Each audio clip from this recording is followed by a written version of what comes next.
श्री स्वामी समर्थ. नमस्कार. जेतू जेतू हिंदू राष्ट्रम या यूट्यूब चॅनलवर आपण ऐकत आहात परमपूज्य गुरु माऊलींनी सांगितलेली गौरी गणपती याविषयीचे शंका समाधान. आपणाला पडणाऱ्या सर्वच प्रश्नांची समाधानकारक उत्तरे गुरु माऊलींनी यात दिलेली आहेत. ती आपण आज पाहूया. श्री गणेश स्थापना यामध्ये काही जण विचारतात, गणेश स्थापनेचा मुहूर्त कोणता? परमपूज्य माऊली सांगतात, गणेश स्थापना हे तिथीप्रधान व्रत असल्यामुळे भाद्रपद शुद्ध चतुर्थी दिवसभरात कधीही, शक्यतो सूर्योदयापासून मध्यान्हीपर्यंत कधीही स्थापना करता येते. उशीर होणार असेल तर दुपारपर्यंत संकल्प करून स्थापना झाली तरी चालेल. त्यासाठी विशिष्ट नक्षत्र, योग, स्थिर राशींचा कालावधी इत्यादी पाहण्याची गरज नाही. बऱ्याच वेळा हमखास विचारला जाणारा प्रश्न असा की घरातील महिला गर्भवती असल्यामुळे मूर्ती विसर्जन करावे की नाही. याबाबतीत गुरुमाऊली सांगतात, याला काहीही शास्त्रीय आधार नाही. आपल्या घरात नवीन बाळाचे आगमन होणार असते. अशा वेळेस सर्वांची मने हळवी झालेली असतात आणि त्यावेळी गणेशाचे बालरूप विसर्जित कसे करणार असा भोळा समज त्यामागे आहे, बाकी काहीही नाही. तिसरा प्रश्न असं विचारला जातो की अशौच म्हणजे सोयर व सुतक आल्यास गणपती नंतर बसवला तर चालेल का? याविषयी माऊली सांगतात, पार्थिव गणपती पूजन हे व्रत आहे, कुलाचार नाही. त्याचा एखाद्या वर्षी लोप झाला तरी चालतो. पुढील वर्षी पुन्हा नव्याने गणपती बसवता येतात. पार्थिव गणेश स्थापना करण्याचा भाद्रपद शुद्ध चतुर्थी हा एकच दिवस असल्याने त्या दिवशी जमले नाही किंवा चतुर्थीपूर्वी अशोच संपत नसेल तर त्या वर्षी गणपती बसवू नये. येथे स्थापना दिवस महत्त्वाचा असल्यामुळे पुढे कोणत्याही दिवशी गणपती स्थापना करता येणार नाही. मग कोणी विचारतील की आता अशौचामुळे शक्य नसल्यामुळे अश्विन नवरात्रात गणपती बसवला तर चालेल का? तर माऊली सांगतात, अश्विन मासातील नवरात्रात विनायक चतुर्थीस राहिलेले गणपती पूजन करू नये. त्याला काहीही शास्त्र आधार नाही. अनेक जण गौरी पण अडचण आल्यास नवरात्रात बसवतात, ते पण शास्त्रमान्य नाही. काही जणांनी अशी शंका बोलून दाखवली की मागील वर्षी आम्ही बसवलेली गणेश मूर्ती भंगली होती, मग आम्ही नवीन आणून बसवली, ते योग्य आहे का? माऊली सांगतात, गणेश स्थापनेनंतर मूर्ती भंगली तर लगेच विसर्जन करावे. दुसरी मूर्ती आणून परत प्रतिष्ठा करू नये.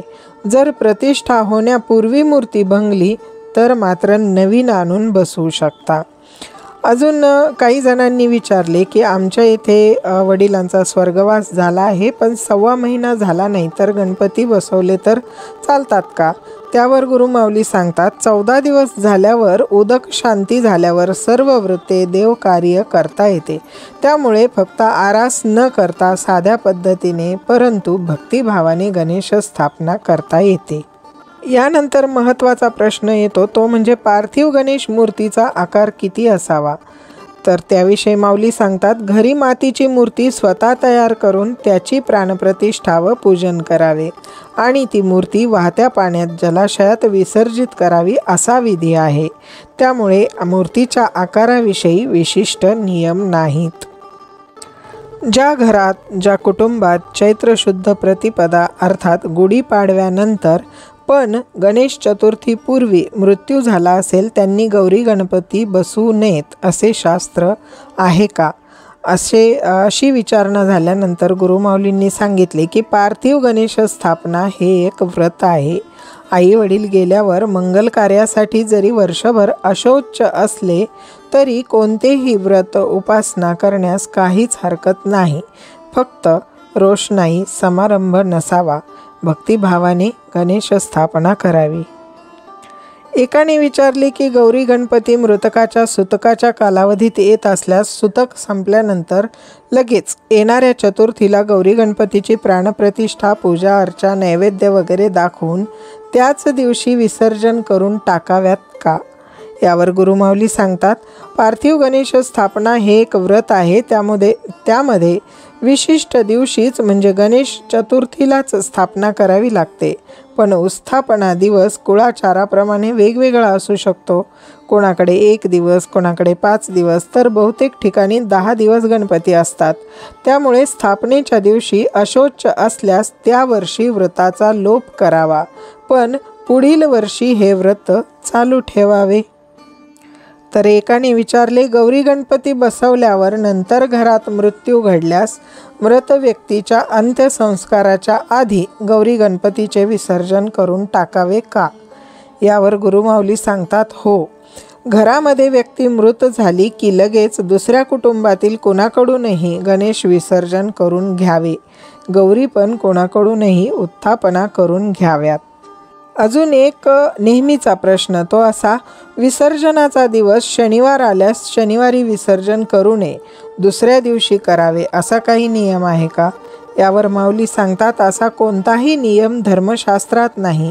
गणेश व्रताचे विधान ठरलेले असते, त्यात बदल करू नये.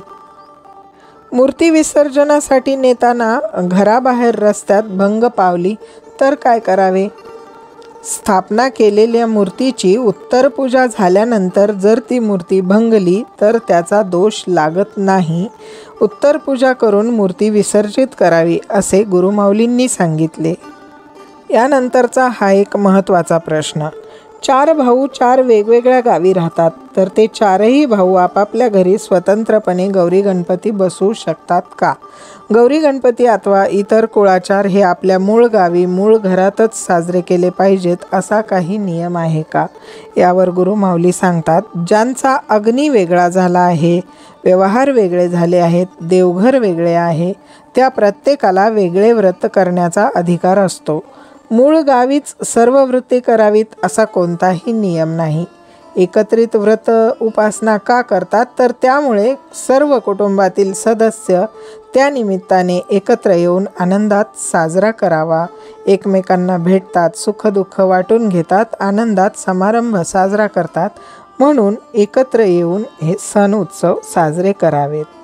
बंधू भगिनींनो, गौरी गणपतीविषयीच्या शंका समाधानाचा हा व्हिडिओ तुम्हाला आवडला असल्यास याला जास्तीत जास्त लाईक करा आणि इतरांना शेअर करा, त्यामुळे त्यांच्याही शंकेचे निरसन होईल.